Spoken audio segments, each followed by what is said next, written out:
I am one of the legal team that's been trying to use legal pathways to clear the way to a peaceful and humanitarian solution for those in Ashraf. It's regrettable that the present government of Iraq has stepped so determinedly beyond the goals which the UN Security Council set for it to return to full membership of the UN: democratic government, protection of human rights, respect for the rule of law. And it's no less regrettable, in my view, that the United Nations, whether it's represented by the Special Representative of the Secretary General, by the UN Assistance Mission in Iraq, UNAMI, or the UN High Commissioner for Human Rights, or the UN High Commissioner for Refugees, it's regrettable that the UN, too, seems to be unwilling to remind the government of Iraq of its obligations, its legal obligations as a member state, and to press for their full implementation in good faith. There are, in fact, not just humanitarian aspects to this issue. There are many legal dimensions to the plight of the residents of Ashraf. Ashraf, now described, I saw recently, as a city by the government of Iraq, but without reference to those who built it. As refugees, as applicants for recognition of refugee status, the residents of Ashraf are clearly entitled to international protection, which means they must be protected from forcible return to their country of origin to the risk of persecution. But as long-term and lawful residents, and let's not forget that they entered Iraq lawfully and were for many years lawfully resident there, as long-term and lawful residents, they are entitled not to be forcibly displaced within Iraq, even and notwithstanding the decision of the government of that country that they should now seek residence elsewhere. As foreign nationals, they are also entitled to compensation for loss and damage to their personal effects, for loss of their investment in the city of Ashraf. And simply as individuals, as individual human beings, they are entitled to the effective protection of their human rights. And Iraq, the liberated, newly democratic Iraq, is of course bound by international law, by customary international law.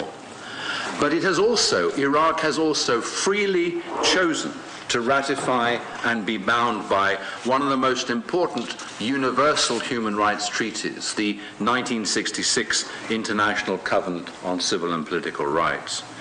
And no matter where you are, implementation and enforcement of human rights obligations, as we know, can present challenges.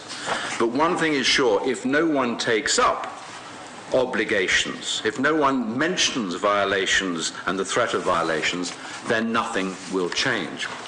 And the evidence before us today, I think, allows the reasonable inference that the residents of Ashraf are at imminent risk of yet further violations of their human rights.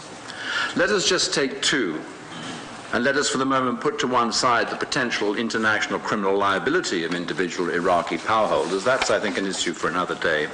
But let me focus on just two protected rights which I see particularly important in the immediate context, and they're set out quite clearly in the 1966 Covenant. The first being freedom of movement, protected by Article 12, the second being freedom from arbitrary detention, protected by Article 9. As I said a moment ago, it's undisputed that the residents of Ashraf entered Iraq lawfully. It's undisputed that they've resided there lawfully for many years. They are therefore entitled, as a matter of law, to freedom of movement. And in the context of the 66th Covenant, that means coming within paragraph 3 of Article 12.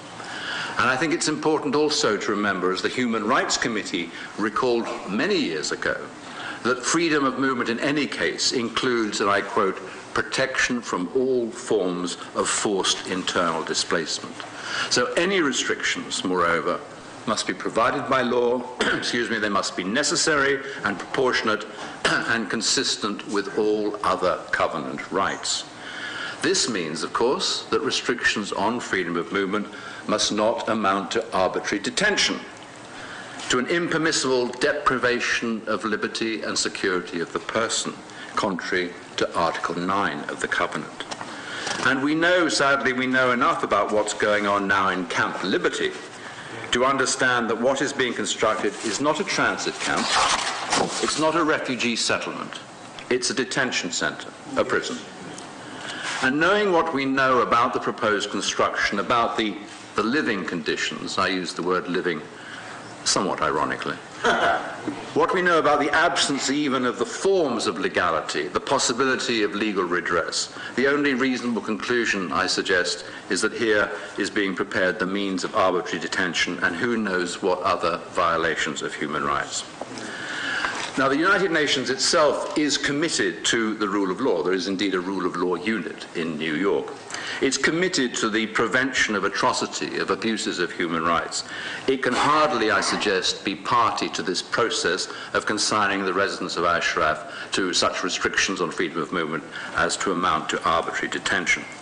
On the contrary, the UN must take a stand for rights, not only in its relations with the government of Iraq, but also as a matter of organizational policy vis-à-vis other states members of the UN. And sadly, we hear little enough, in the words of the United Nations and its representative agencies, of human rights in this context. And so I think it's particularly worth recalling what the International Court of Justice itself had to say in 1980, in a case with which many may well be familiar, if by name alone, the Iranian hostages case. The International Court of Justice said, and I quote, "Wrongfully to deprive human beings of their freedom and to subject them to physical constraint in conditions of hardship is in itself manifestly incompatible with the principles of the Charter of the United Nations, as well as with the fundamental principles enunciated in the Universal Declaration of Human Rights." And I don't think any authority could have put it better. Thank you, Madam Chair.